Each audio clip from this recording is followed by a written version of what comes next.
Thank you very much. Mr. Boldt for 7 minutes. Thank you very much for inviting me.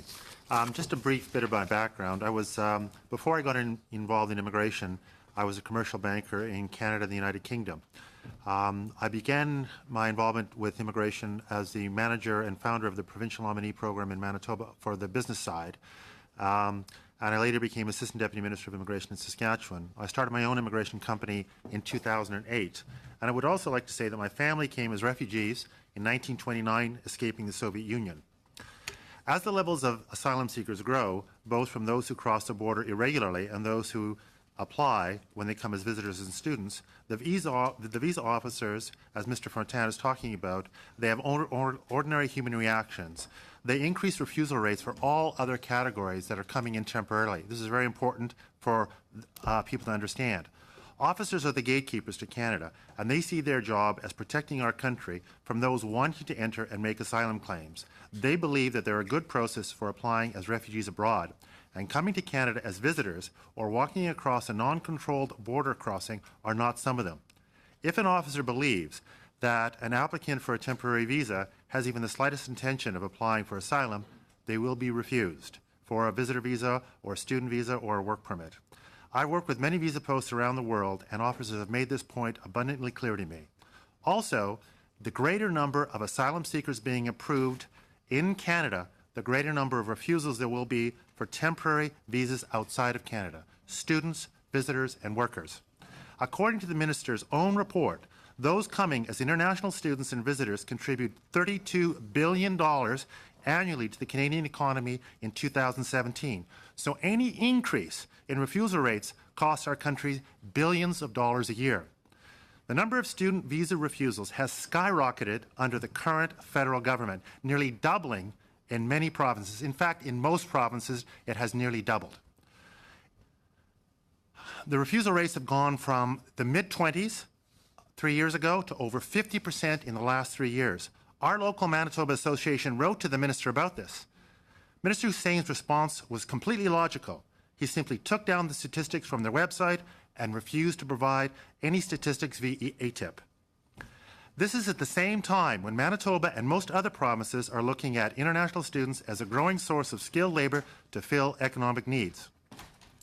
It has recently been well documented that visitor visa refusals has also risen dramatically. The official rate is now 26%, but this number vastly underestimates this issue. By the way, I also sit on the board of one of the largest Indian travel agencies, and I'm their Canadian director, and I can talk with some assurance about this.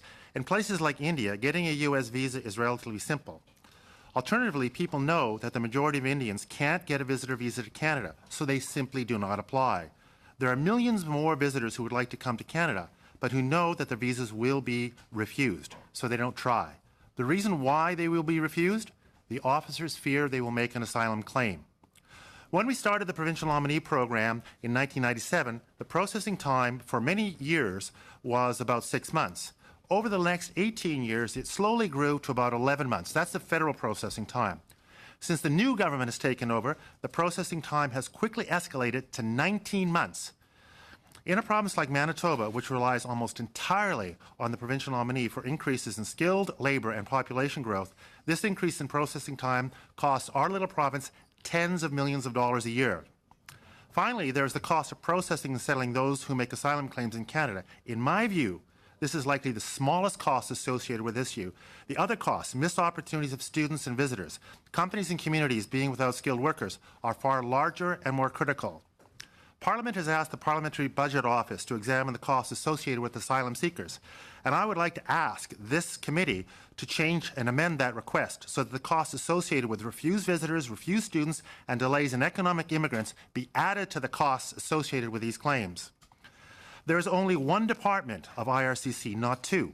The department allocates resources as they see fit. In 2017, it allocated resources to process Syrian refugees security screening in 96 hours, down from 30 days. This is at the same time it's taken up to 11 years to screen some family members who are sponsored by their children. 11 years. But it's a stunning number. These are resource allocations made by the government. There are not two departments. They keep repeating that there are two streams, But as one stream goes faster, the other stream goes slower. This is irrefutable. It is also irrefutable that as asylum seekers' approvals numbers grow, the refusal of other temporary categories goes up, and goes up substantially. The approval rate of asylum seekers in the United States under the Obama administration was 18%. In the UK, it is 28%. In France, it is 32%. In Canada, under this government, it is now 70% and rising. But even this rate is dramatically understated. Of the 30% who are refused, they have several ways of remaining. Of course, they can appeal. But contrary to what Mr. Vaughan said, the majority, in fact, the vast majority of those crossing irregularly are single men. Many refused applicants simply get married and remain as spouses, while others are unable to be removed due to lack of travel documents or pre-removal risk assessment.